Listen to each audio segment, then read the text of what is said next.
we have Professor Maria Molina from College Park. That's where University of Maryland College Park. Because we have people outside of UMBC, so I just want to make sure it's a full name of the university. Dr. Molina has got Bachelor of Science from Meteorology, Master of Art from Columbia on Climate and Society, and PhD in Earth and Ecosystem from Central Michigan. Right now, I think you also worked at NCAR for quite a few years. The reason we invited her to join this talk is she has really this interdisciplinary background. If you look at her resume, you will find she published on both traditional earth science venues and also machine learning, including the NeurIPS. I saw you have publication on NeurIPS 2023 and 2024. That's a top conference in our field, in data science field, machine learning fields. We have audience in both polyinformatics and data science and traditional earth science background. So it's a very diverse audience. And I know you worked on both sides, so you know how to speak the way other people, everyone in our this room can able to understand. And she was invited to give a talk at UMBC for the physics department. That shows her resume that impressed our colleague at the physics department at the UMBC. Right now, we invited her to give a talk at iHARP because of her background and the potential research that can help how iHARP doing research for polar region, the data science related to research.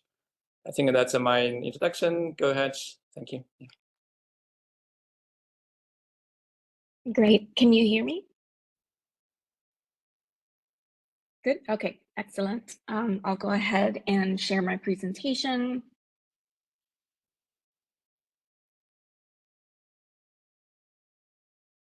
And you can see this full screen, correct? Yes, yes. Yeah, I forgot to mention your main affiliation is the department, as a matter of fact, and oceans and Oceanic science. Go ahead. Yeah. That's right. Thank you so much for that excellent introduction. So I'm an assistant professor. I'm currently in my third year at the University of Maryland in College Park.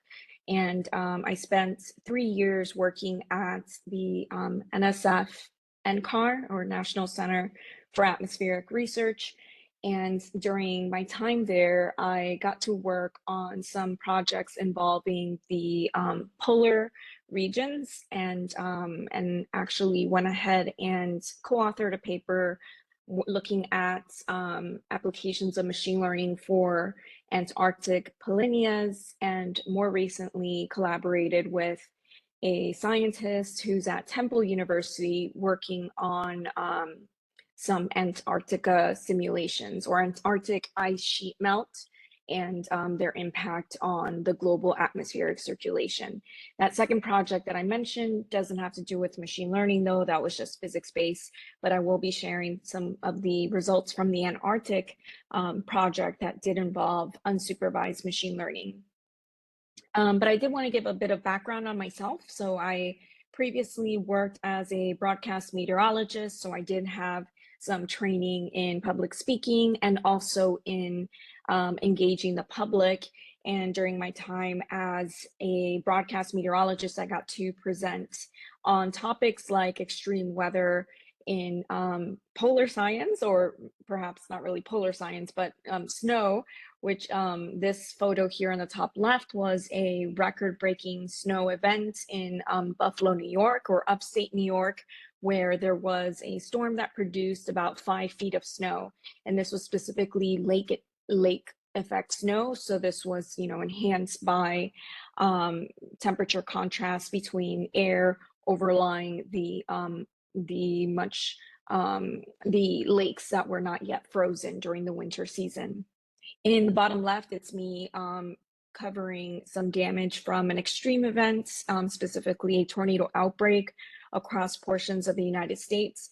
And something that's notable is that as public speakers or as scientists engaging with the public, it's really important to build a relationship of trust with viewers. And so that means not only being there when conditions are bad, meaning when we're dealing with extreme events and asking tough questions about climate change, but when the weather is good, it's sort of building that bridge and that trust by having engagements in other venues or other topics. And so, for example, here in the top left was me flying with the Blue Angels, sort of kind of poking fun at myself and explaining science concepts involving G-force and humans passing out because of physics and its impact on the body. And also explaining how we weatherproof cars. For example, here in the bottom left, I'm in the middle of testing a vehicle for Chevy out in Detroit, Michigan, which is testing for making sure that our vehicles are equipped to deal with adverse weather conditions. And so I had a bit of a wavy career path, obviously being a scientist and working with machine learning for polar science or systems more broadly doesn't require a broadcast meteorology training, but this is just to sort of emphasize that, you know, windy paths that you may have along your career and experiences that you have that may not seem entirely along that straight line path from academia into research may actually be quite useful. In my case, that experience working with the public are skills that are transferable to a career as a scientist. And now I'm fortunate enough to get to work with students at the University of Maryland that bring a lot of dynamic ideas and a lot of excitement and new perspectives that I had not considered before, and even a visiting postdoc from Spain, from the University of Granada out there. But many of these perspectives shape a lot of our research that we are conducting today. And I'll be sharing some quick vignettes or highlights of some of their projects, just to give you some ideas on applications of machine learning across a range of different Earth systems applications, in addition to polar science. Many of you are likely familiar with the rich history of machine learning more generally, and this is focusing on from a computer science perspective, but just to give a very brief overview, machine learning, of course, is not new. We know that it was established well back in the 1950s when we had a number of different advances. Even the establishment of the definition of machine learning was back in the 1950s. And there were also periods of reduced excitement for artificial intelligence, like when we think about the 1970s and the 1990s, where there was reduced funding and sort of a lot of expectations that went unmet resulted in this reduced excitement, which we term AI winters. But in between that, there were also a lot of advances in the 80s. For example, there were advances on algorithms for expert systems, decision-making. There was also sort of the formalization of backpropagation that was developed, and many of these concepts are still used today. And of course, more recently, we've had open source software such as TensorFlow, Keras, PyTorch, and so forth that really have created this very dynamic community, enabling a lot of sharing of code and community development. And its open access nature has allowed many of us to be able to pick up these tools that were developed originally in the private sector and applying them to our own science. And many of these, of course, are deep learning libraries where their focus is neural network development. But convolutional neural networks, very large data sets, and so forth, along with GPUs, have been recent advances that have truly revolutionized the science today of deep learning for the Earth systems. Oftentimes, folks think about the issue with deep learning sometimes being for the physical sciences, that we really don't have large data sets in all applications, right? So when we think about weather timescales, it's a little bit easier to come across a large data set. especially if we're using a data set like a reanalysis, where we have sort of continuous data across many years and in a global scope.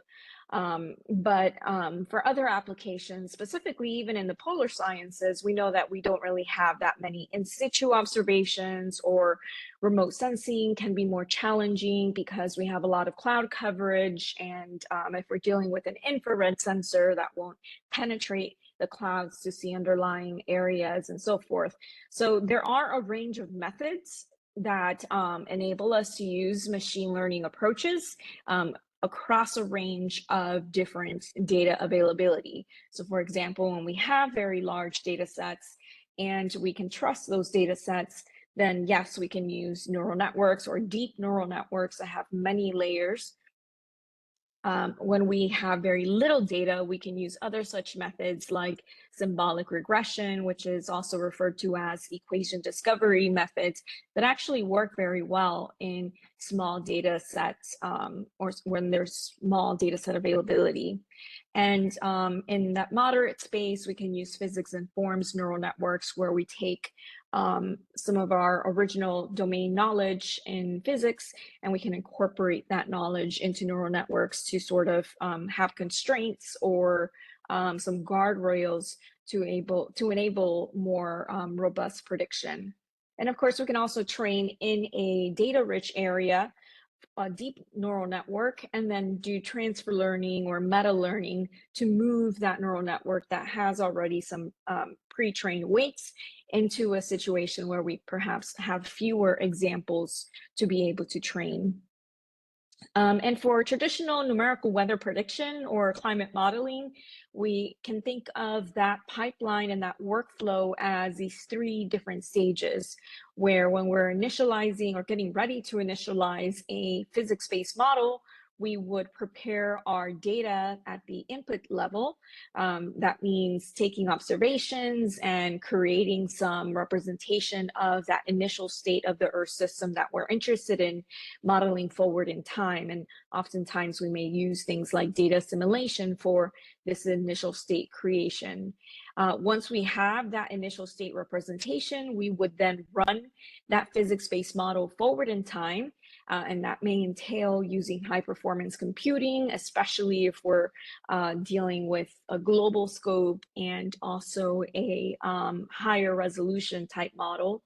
And there's also going to be the use of physical parameterization schemes to model things at the subgrid scale that we cannot explicitly resolve. And then once we're done running the physics-based model and we reach our prediction at the lead time we're interested in, then we get a lot of output, and we can actually use machine learning at that stage as well, where we can do things with that information that is output by a physics-based model. But we can use machine learning in each one of these individual stages. For example, we can use machine learning for improving data assimilation or parameter estimation. For example, maybe we want to figure out which physical parameterization schemes would yield reduced uncertainty or improved results. We can also do things like emulation of an entire atmospheric model, or we can do online bias correction with machine learning. This is mostly during the running the model stage. And of course, at the output stage, we can also apply machine learning to that, doing things like downscaling. So this would be deep learning, downscaling of simulations to make things at a finer resolution, either regionally or globally. We can also fuse different types of information with machine learning. Machine learning makes this a possibility with quite flexibility. For example, we can take societal type data and fuse that with output from a numerical model, or and sort of to help stakeholders glean information that they really need to be able to make decisions.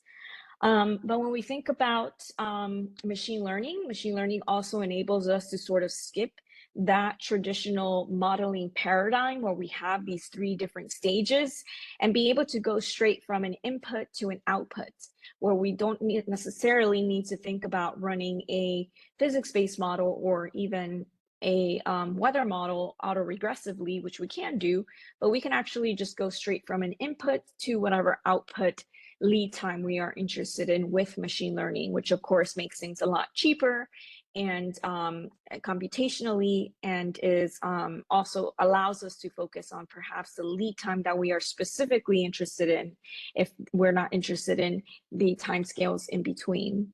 And more recently, we've, of course, over the last couple of years, seen the sort of explosion of AI-powered forecasting, as quoted here by Science. This was on the cover of Science this was back in December 2023. And this was, of course, GraphCast, the DeepMind model that enabled global weather prediction using a graph neural network. Of course, ethics in AI is incredibly important to consider. And here we have, this is already about 5 years old. This was back in June 2020, but there was an example that went viral from Face Depixelizer, which is a deep learning model that essentially allows us to give it a coarse image, and then it'll output a finer resolution version of that image. And in this case, you're seeing a pretty evident bias where we're looking at an image of what was Barack Obama, get higher resolution, and suddenly comes out not being Barack Obama. And so this, of course, suggests that there's some racial issues with this specific model, which have since been corrected, but really thinking about how can our AI models go wrong with the data sets that we have enabled or trained them with is really important as we move forward, especially because we are going to be having to extrapolate to extreme events that we haven't seen before. And so here I'm giving an example of a storm that made landfall along the Louisiana coastline. This was Ida. Made landfall as a Category 4 hurricane, and then ended up moving northward and dropped a tremendous amount of precipitation over the New Jersey area. And here in this image on the right-hand side, you can see how Ida's moisture ended up producing a tremendous amount of flooding, and at a time that was rush hour. And so again, so we're going to be seeing these sort of extreme events that maybe we don't necessarily expect to see or have not seen in our training data set. So it's just critically important to think about the ethics of our models. And that means having to incorporate things like interpretability. If we need to make sure that a model is easily understood by humans, that means using simpler machine learning models or explainable AI methods to be able to explain more complex models like deep neural networks, and also assessing the robustness of our models and also incorporating physics and domain knowledge wherever possible, in addition to using these data-driven methods. So again, just thinking about situations where we don't have a lot of data or a lot of examples, and how important it is to make sure that we get these things right. And acknowledging that Earth systems science data has societal biases, right? So our observations are deployed by humans, meaning we have designed and deployed the in situ weather stations across the US and of course for practical reasons in certain locations around the world. And it just, again, having to remember that humans are sort of in the loop here in the generation and creation of our Earth systems data, and we can inadvertently leak some systematic biases that are in our data sets. So just with that said, these are just, again, important principles to keep in mind as we're using machine learning for different tasks, and that includes thinking about extremes and extrapolating to extremes in a changing climate. And so now I'm going to go ahead and give a couple of quick examples of some different applications of machine learning that I've been very fortunate to be a part of in recent years. And so here, one common application of deep learning models is things like detecting features in our data sets, right? So one commonly used deep learning model is called a UNet, which takes in an image and outputs another image that actually contains things like outlines of objects in our data sets. And this is, of course, beneficial for the Earth systems because we can now detect features of interest such as fronts or mesoscale convective systems. And so in this project or these projects where we detected some of these extremes, we were able to use those statistics then to assess how are, for example, fronts going to be potentially changing in a warmer climate? Are they going to be associated with more precipitation? And are we going to be seeing shifts in the climatological occurrence of certain different types of fronts? And we did indeed find that to be the case, at least within the Community Earth System model, or CESM2.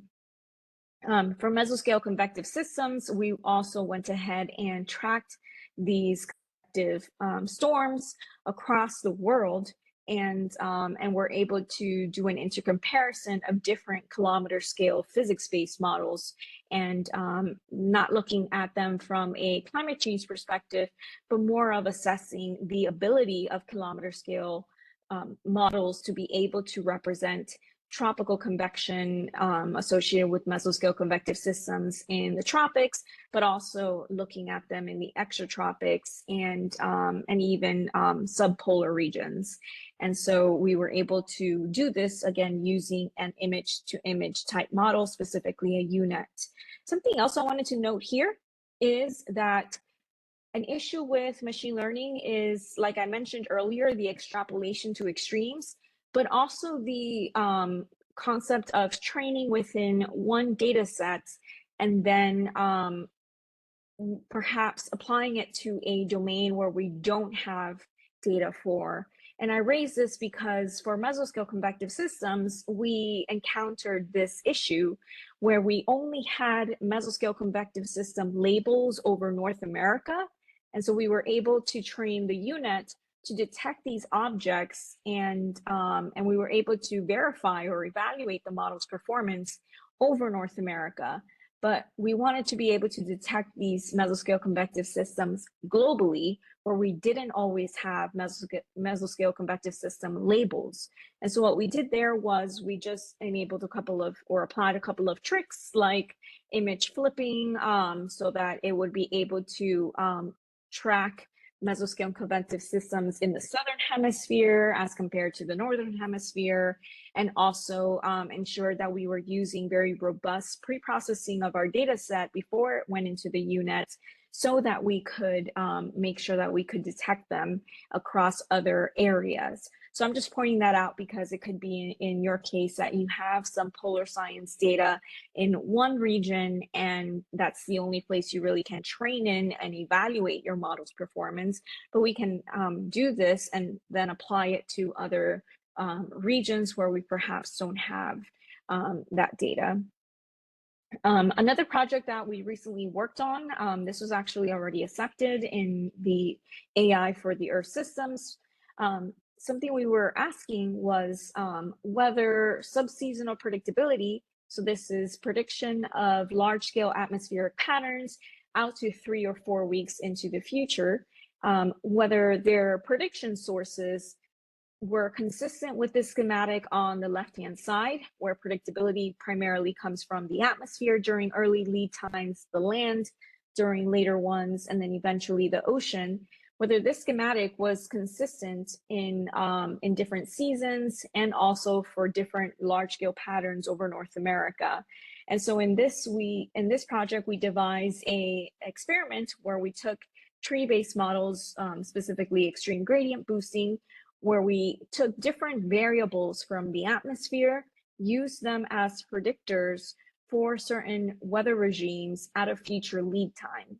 And we only use one variable from each one of these components to see where predictability was coming from. So once these models were trained to predict the large-scale atmospheric pattern over North America, We then evaluated or compared the skill across different components and variables, and we were able to find that indeed snow across polar regions was actually a really important source of predictability for certain weather regimes over North America. So we do have the influence of polar regions imprinting and driving some or serving as a source of predictability for large-scale atmospheric patterns over North America. And we were able to identify which areas in the polar region were actually relevant for this prediction skill based on using SHAP. And so we were able to grab examples where the machine learning model got these predictions correct, and we were able to define or identify where in the polar regions was that sea ice or perhaps over land snow, where that was actually contributing to that prediction skill. And then I wanted to share this example. So this was mentioned that I did co-author a paper that was accepted into NeurIPS, and this was back in December 2024, so a few months ago or 6 months ago now, where we were interested in focusing on uncertainty quantification. And specifically, we wanted to decompose uncertainty into uncertainty contributions that could potentially be reduced, which we can refer to as epistemic, by giving the model more examples. And what were the sources of uncertainty that are just sort of intrinsic to the problem, or aleatoric, that we can simply no longer reduce? It's just too hard of a problem. And so what we did to enable this uncertainty quantification decomposition was we went ahead and took a diffusion model where we input an image. This is a UNet-based architecture, but diffusion model. So we take in an image, and we were able then to predict a future lead time image. Here we're just dealing with weather timescales, and we're just using ERA5, which is a reanalysis, just to keep things as quickly or move as quickly as we could on the weather side. And then we also enabled or coupled this hyper network, which is just a very simple multi-layer perceptron that took in some random vectors, so some noise, and then generated the weights of the respective UNet architecture. And so what we were able to do here was we would use a diffusion-based model to generate an ensemble, and then we could freeze the diffusion-based process and then add noise to the hypernetwork to generate yet another ensemble of uncertainty. And it was these two different sources that were able to tell us whether it was coming from the respective measurements or the data, and also whether it was coming from the model itself. And so in this case, we can see that we, for this toy example, injected a very large value over a pretty far north area, which we know is not going to be in the training data sets. And we see that show up as very large epistemic uncertainty. And anytime you have high epistemic uncertainty, you should just discard the aleatoric uncertainty contribution. And in this case, other areas across western parts of North America, including Alaska and so forth, would also would be not too high in terms of epistemic uncertainty. And these are just areas that really have just a lot of intrinsic uncertainty, and it's just really difficult to reduce. And now I just briefly want to introduce self-organizing maps. These are a type of unsupervised machine learning technique that essentially allows us to sort of create a reduced dimensionality representation of our data by mapping out the topology of it. And so the way that this generally works is we have some input data, and we have a lattice of nodes. And essentially, kind of like k-means clustering, we would go ahead and measure the distance from the respective input vector to the respective weights of each node. And the closest sample to, or the closest node to a sample would be the best matching unit, and that best matching unit would then get to update its weights to become more similar to the respective sample, and sort of this process just continues iterating over time and samples, and then we end up generating a map topology that that has different properties of our data and it's been learned in an unsupervised manner. And so that was a very fast explanation. So I'm happy to talk about any of these other methods and more deeply after I'm done. But here is an application where we use self-organizing maps for assessing different patterns in Antarctica associated with sea ice, lack of coverage, or polynyas. And these, of course, are really important for biophysical reasons because they're a source of nutrients for animals and also for deep water formation in Antarctica. And so we focus on the Ross Sea in Antarctica, and we use self-organizing maps first to simply look at sea ice concentration. And this is from the Community Earth System Model, or CESM. So it would look at the sea ice concentration over the Ross Sea and just learn different types of patterns. And so we were able to see that, you know, the SOM had this sort of layout where we had patterns with much less sea ice coverage in polynya events out here in the top right, or node 0C. And if you look at the bottom left node, here we are looking at much higher sea ice concentration and less of a polynya event. And something that we can do with self-organizing maps is that once we have this learned topology of our data, we are then able to actually go ahead and look at other characteristics of our data. And so what was really neat here was that although we did not include any temporal information to our training process where we had the SOM learn these different types of patterns, and when we looked at the time associated with them over the data, the climate models decades, we actually had very distinct trends associated with some of these patterns, which was quite surprising. So if we look at the top right node, here we actually see that across different months of Antarctic winter, we would have a very sharp decline in this pattern that was learned by the SOM. So this pattern tends to occur quite a lot during the earlier period of the CESM large ensembles. I think this is, I guess, the historical period. And then as you go forward in time, using one of the climate model projections, we see a big decline in this respective pattern. And in the bottom left, we have a big increase in this respective pattern. So by using a relatively simple self-organizing map method, we again gave the algorithm sea ice concentration across portions of the Ross Sea. And then we were able to take those learned patterns to look at other properties of the data. And one of those included trends, and we were able to identify sharply increasing or sharply decreasing patterns based on that information.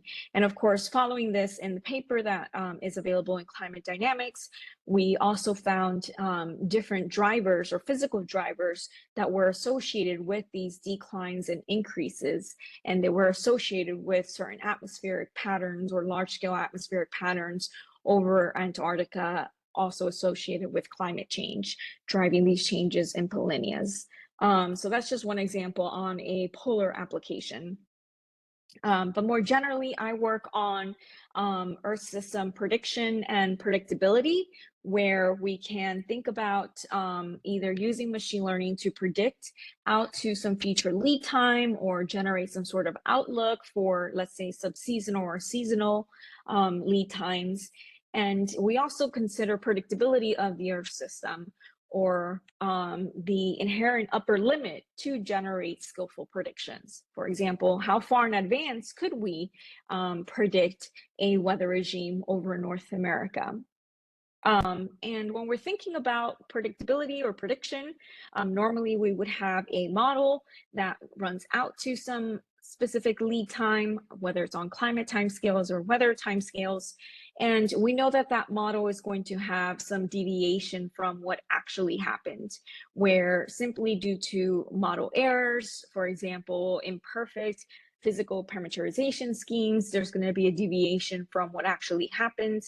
And some of that is also going to come from the imperfect representation of the initial states that we are going to be modeling forward in time from. So for example, to estimate the errors associated with our initial conditions, we would generate an ensemble where we slightly perturb those initial conditions and then run the model forward in time and end up generating a spread at some future lead time based on these ensemble members. And we could interpret this spread as an uncertainty associated with our forecast, although again, that's pretty much going to be specific to the way that we generated that ensemble. And so the way that we have worked on these topics has been using physics-based models and machine learning, and I'll be sharing a couple of different projects very quickly before wrapping up on some of this sort of very fast whirlwind across different projects, just to give you some examples of machine learning for the Earth systems. And so in this case, we were curious about using machine learning to assess the skill of a community or system model version 2 subseasonal prediction system version of it. And so in this case, we had a 20-year hindcast set, or sort of 20 years of like past forecasts. And the benefit of past forecasts is that we know what actually happened, so we can evaluate them. And in this case, we had two different projects that we applied to this data set. The first one involved simply using k-means clustering to identify these large-scale atmospheric patterns that we call weather regimes over North America. And in this case, we identified that there were these very persistent and recurrent patterns at subseasonal timescales that tend to sort of set up some dominant patterns that can generate anomalies at the surface over North America. So for example, for the Alaskan Ridge regime, where we have high pressure dominating over Alaska, we tend to have this associated surface precipitation anomaly at these lead times of 3 to 4 weeks, where we have more precipitation over parts of Western Alaska and California, and drier conditions across British Columbia and also the southeastern United States. And so we were able to train this k-means clustering algorithm using ring analysis, or ERA5, and then we applied those centroids that were trained using reanalysis to the community Earth system model. So we no longer continued updating the centroids. We had already been done with training. We just used the pre-trained k-means clustering algorithm to categorize our different weather regimes within the community Earth system model. And the advantage of that is that now we can go ahead and see how CESM stacks up to a reanalysis product, or what actually happened in the past in terms of its representation of these large-scale atmospheric patterns. And when we take a look at CESM2 next to ERA5, we can see that at day 0 and weeks 1 and 2, both of them have very similar distributions of our 4 dominant weather regimes, right, across, so these include things like the Greenland High and Alaskan Ridge. But as we increase the lead time, we start to see a bias in the community Earth system model start to emerge, where we end up with an overoccurrence of the West Coast High regime by weeks 5, 6, and an underoccurrence of the Alaskan Ridge and the Greenland High regime. And this is for a 20-year period that is like our current climate period. And again, these are notable or somewhat notable biases that are dominating or very pronounced across areas of high latitudes, right? So this is Greenland High and Alaskan Ridge.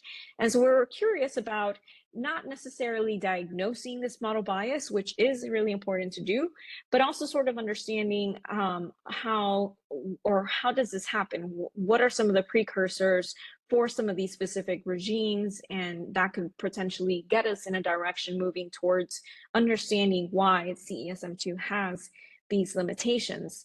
And what we ended up doing was we said, okay, we know that this pattern is pretty notable and consistent. So let's see if that's consistent across ensemble members.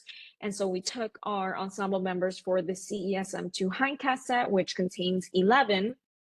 And what we ended up finding was that for certain predictions, or fate predictions, because they're from our hindcast set, we ended up seeing some unexpected behavior, where when we initially generated our ensemble members, we did see some spread or increase in spread at a certain lead time, but then the spread decreased during a later lead time. And so that was pretty surprising because we didn't expect that, and that's not your typical ensemble member behavior.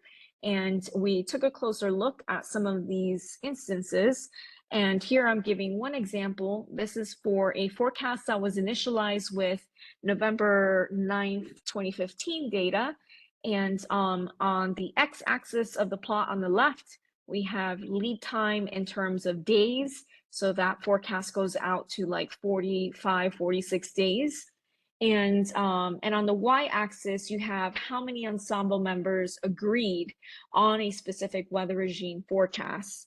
And so essentially, the only thing to note here to understand this plot is that when the circle and the X are the same color, that means that the CESM model got the forecast right or correct.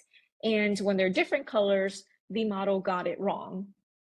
And so during early lead times, we see that the forecast was correct. Both of these markers are the same color for West Coast High, and a lot of ensemble members agreed.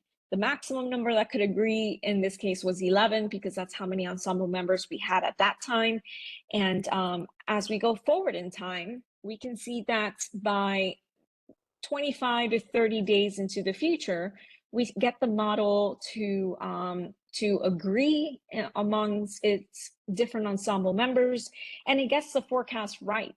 So both colors here are the same again, even though we had an incorrect forecast before that, and not a lot of members agreeing on any respective weather regime.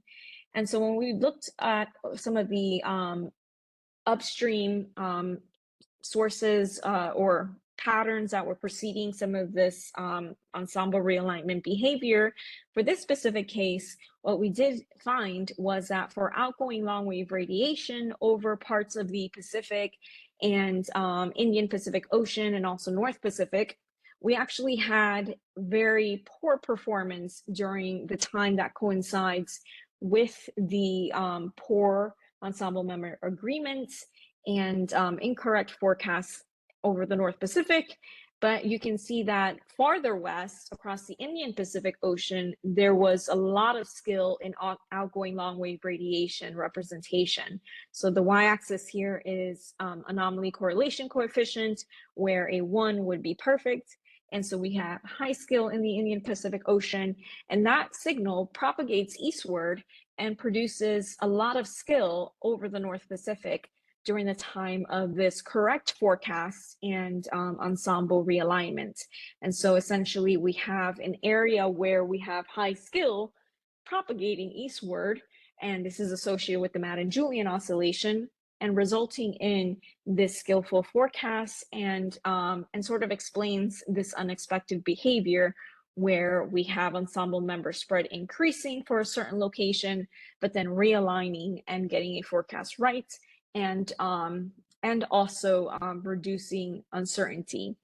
A caveat to note with this detected signal was that it could occur where we have this ensemble realignment and the forecast is wrong. So ensemble members can realign, agree on a forecast, and get it wrong.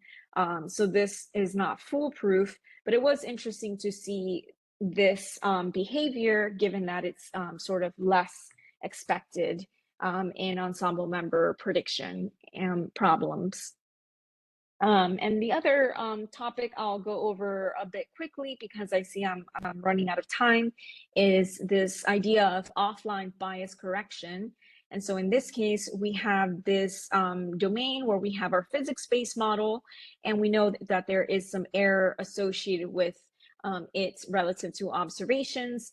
And we can do offline bias correcting by shifting that black line towards the observations and hopefully reducing that error and that difference between the physics-based model and the observation, so that we get a bit more skill. And of course, if we have systematic model biases, then that means that machine learning should be able to learn and correct these issues. And so we got a team together where we were going to do this task, and we thought it would be relatively straightforward. But an issue that came up was, how do we define error in our case, right? So how do we know that the physics-based model is doing better relative to observations? Because we can define error in quite a few ways or in different areas. And so, for example, some folks were really interested in reducing the CESM model's biases associated with the El Nino Southern Oscillation due to teleconnections to temperature and precipitation over land. Some people were interested only in reducing errors over land because that's what they cared about for subseasonal prediction. And so we essentially came out with this situation where we had different objectives, and at times these objectives were competing with each other.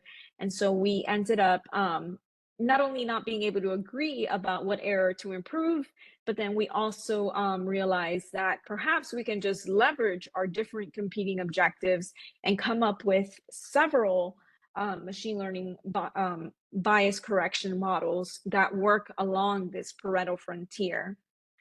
And so in this case, we leverage the Pareto frontier to generate a large ensemble for offline bias correction. And I mentioned the reduction of error over land, which was one of the considerations.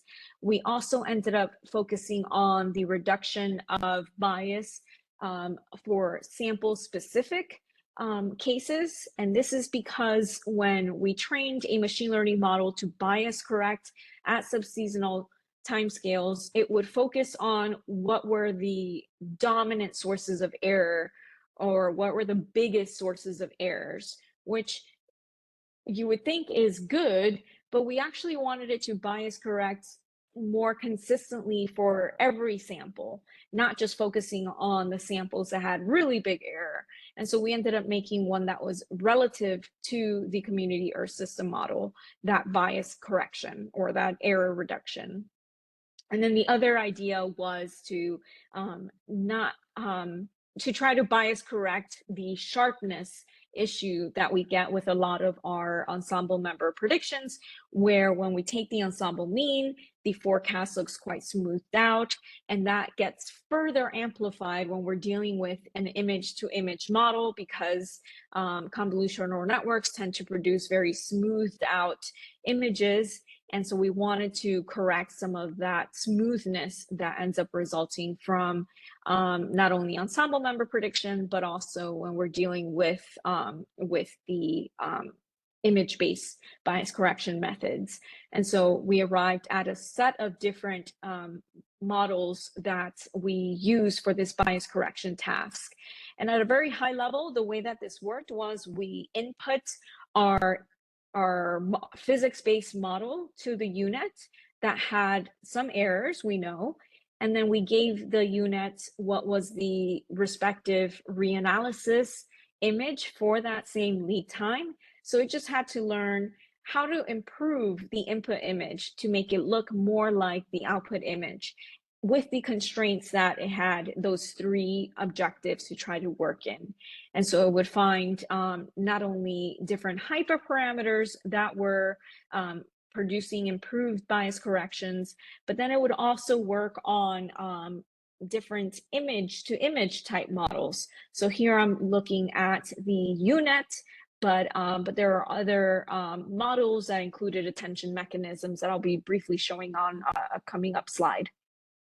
And so what we did was we just did multi-objective optimization, where we essentially gave the algorithm 3 different objectives, and it's tasked with coming up with hyperparameters for models that perform well along these 3 competing objectives. And so it ran over, in this specific study, it ran over 1,000 models, and it found 53 models along the Pareto frontier in this specific case. And the algorithm that we're using here is a genetic algorithm, which essentially tests out a number of different hyperparameters for image to image type models, and then comes out with the best performing ones based on those objectives that we gave it. And so this is a very quick overview. We had a number of different image to image models to consider, like the UNet. There was also LinkNet, which has some a slightly different architecture, and other models as well that contain a number of attention mechanisms. And we did still find, surprisingly, that the UNet was the most common one along the Pareto frontier for this image to image model problem, which shows just how robust of a model it is, I guess, for many applications. And then regarding training losses, we also found the Hoover loss to be another frequently identified loss function that was yielding good results in that Pareto space.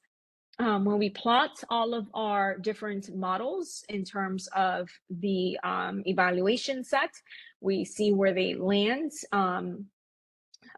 in this 3 objective space, where we have clustering within the 2 different mean squared error type errors that we're trying to minimize. And there's a lot of tension with the sharpness category. And so I want to rerun this project and just focus on the error reduction, sample specific, and also over land. So just picking one of these, specifically the one over land, and then focus on sharpness, since sharpness and any error reduction, whether it's sample specific or over land or everywhere, is the one that has the greatest tension with sharpness. There's a lot of pros and cons to this type of approach. I would say the biggest pro is that we don't have to worry about coming up with one specific objective. We can just actually leverage all the ones that we are interested in and use our disagreement to be beneficial in a way. And of course, the con here is that it is computationally expensive. We do need a lot of GPU time.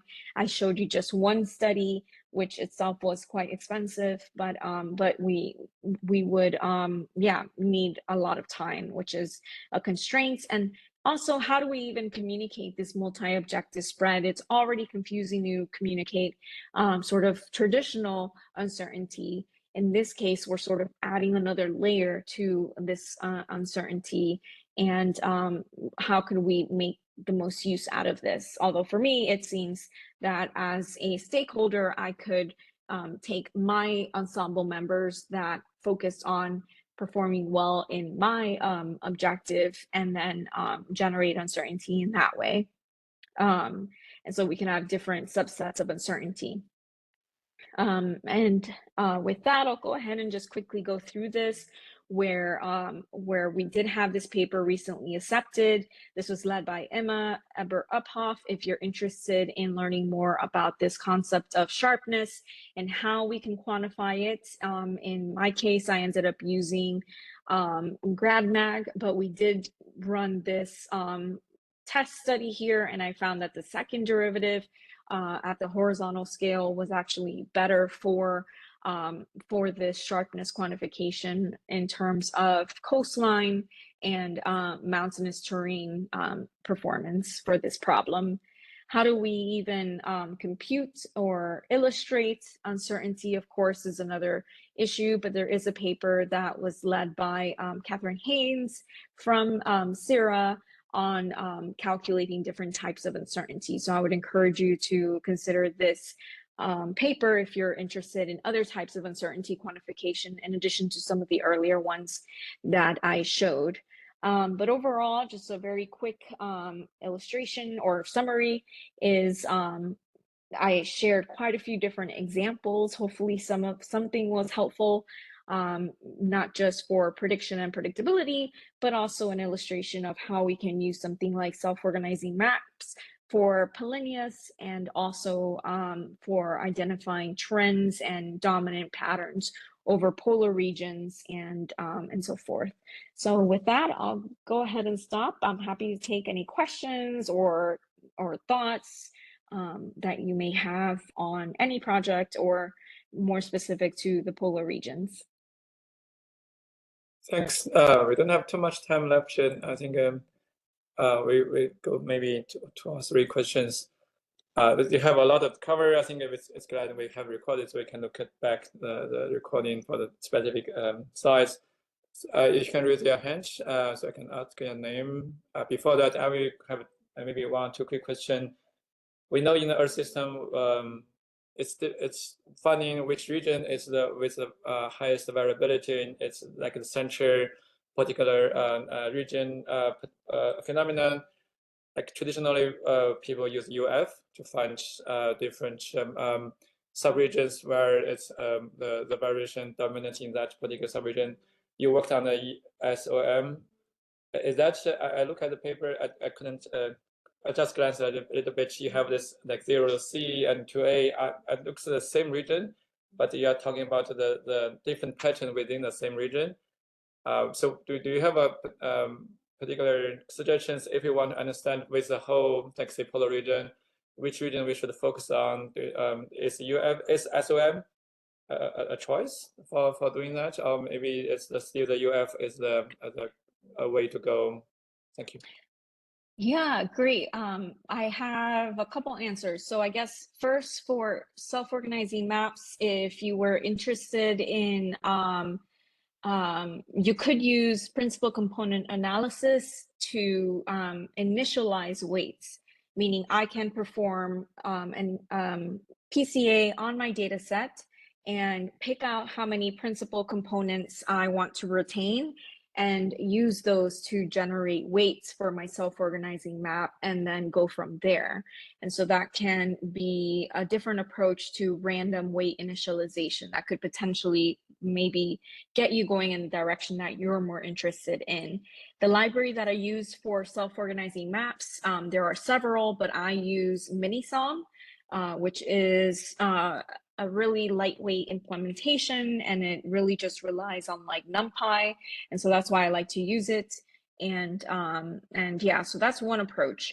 I would say if you're interested in dimensionality reduction and sort of maximizing your variance explained, you can also use something like an autoencoder, where an advantage of using an autoencoder, which is sort of an encoder decoder network, is that you can use the bottleneck as sort of your principal components in a way, and then you can use that to explain or show patterns that are perhaps most salient across polar regions. And I'd be happy to talk more about that idea, and I only have that front of mind because we have a project with that's led by a PhD student in my group named Kyle Hall, who has modified the loss function for an autoencoder to focus on sort of separating spectral characteristics that explain a lot of variance across the Pacific Basin, to try to disentangle modes of variability that have a lot of overlap, like the Pacific Decadal Oscillation and the El Nino Southern Oscillation and so forth. So we're sort of thinking about how can we perform a PCA that's not linear, but still explains a lot of variance. Okay, thanks. Any questions from the audience? Maybe I can ask one more quick question. You have a lot. We have Yeah, very interesting talk. It covers so many topics. You're talking about the k-means clustering. I wonder, you have talked about different regimes. So that's like for example, 1 year, 365 days. You have been we call it temporal or spatial clustering. I assume you are doing temporal clustering to understand within this whole year which day is more dominant with particular weather pattern. So that's the how you did the clustering, and you have the figure of the one you did clustering on the left, with something on the right. I'm trying to understand how you're using the clustering to do like some downstream analysis with that. Yeah, that's right. So and so this would be consistent for k-means clustering or self-organizing maps. I would take, let's say, I can take a spatial map that has grid cells, right? So it's got lat long, x and y, and then it also has time. And I take one sample that has lat long, and that let's say, for example, can just take the vector of it and put that into k-means or self-organizing map. And the weights within a node of the self-organizing map would be 1 weight per location. And so I guess that would be, like you said, temporal clustering. So I'm just representing things that are similar in space per node or per cluster. That's more like a spatial clustering. You are talking about each location, how that is different, right? Not each location. It's more, I know, I don't think of things that way. I have a colleague that thinks of things that asks me questions like that, and I always mess it up. So it's really just, like, I just take a map and that is one sample, and so I can take a bunch of samples that are similar, and that gets assigned to a cluster or a self-organizing map node. So that's, I think that's temporary, but we will look at the paper to know details. Thanks. Yeah, and both of those projects do that the same way. Okay. But you could do something else, like, oh yeah, I had a student do self-organizing maps the opposite way, where he wanted to assign classes based on a self-organizing map node, and so he instead used each location and its time separate. So everything was it was just a grid cell, and different variables for that grid cell was a sample. Okay, I think that's one takeaway people could learn from you is how SOM can be used with different applications, and we studied different patterns like that. We will look at that in a moment. I think maybe there's a question, Anna, if you take it, this will be last question on the chat. If you think into the biggest open challenges with joint epistemic and aleatoric modeling, what direction do you plan to explore next?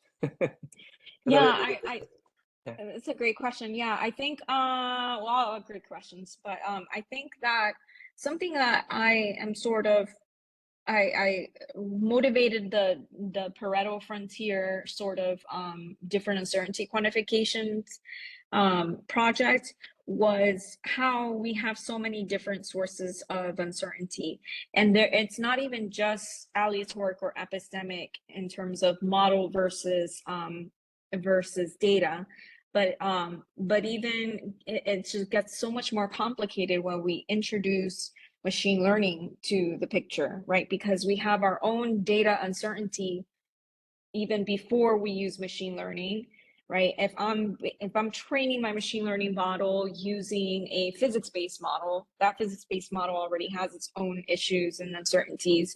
Then I introduce my own set of issues with machine learning, and yeah, how do we deal with this sort of compounding uncertainty? How do we disentangle them? And yeah, for me, that seems really tricky. I don't know that I plan to explore it next, but I would say that's something that I just keep thinking about and in all my projects. And I find it kind of challenging, and I'd be curious if others are working on something similar like that to chat with. But yeah. Thanks. I think, yeah, as you might not know, UMBC No, the iHARP alternate quantification is one of the targets. We have, I think, at least one project within iHARP is doing alternate quantification. I think I'll let you know if there's any paper out for that. Yeah, and I'll quickly add, even advantage of machine learning that we like to exploit is that we can combine different types of data modalities together, but then those different data modalities have different uncertainties as well. So how do we combine them, right? And represent that meaningfully for our applications? Yeah, I don't know. Yeah, I think it's a tough question, although maybe a very valuable question to study. I think that based on time, we have to stop now. Thanks again for your great talk. A lot of things covered. We look at the video to check more on each of it. Thank you. Bye, everyone. Thank you. Bye.